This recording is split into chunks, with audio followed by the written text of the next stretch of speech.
नमस्कार, मैं हूं अवनीश कुमार मिश्रा।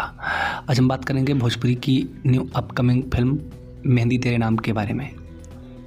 आपको बता दें कि इस फिल्म में आपको परवेश लाल यादव, काजल यादव और यामिनी सिंह देखने को मिलेंगी। डायरेक्टर हैं मंजुल ठाकुर और प्रोड्यूसर हैं प्रदीप सिंह, समीर आफ्ताब, अविनाश रोहरा। मेहंदी तेरे नाम की फिल्म जो है काफ़ी शानदार होने वाली है, जैसा कि ट्रेलर में देखकर लग रहा है। यह फिल्म कुछ अलग है, बहुत अलग तो नहीं कह सकते हैं, लेकिन हाँ भोजपुरी में कुछ अलग फिल्म बनाने की कोशिश की गई है। जैसा कि ट्रेलर में दिख रहा है। अब ये फिल्म में है कि नहीं है, इस बारे में कोई सूचना हमें तो नहीं है। हमने भी फिल्म देखी नहीं है और न ही ये सिनेमा हॉल में अभी तक लग पाई है। बहुत ही जल्द सिनेमा हॉल में ये फिल्म आएगी। काफ़ी अच्छे गाने हैं इस फिल्म में, अच्छे कलाकार हैं इस फिल्म में।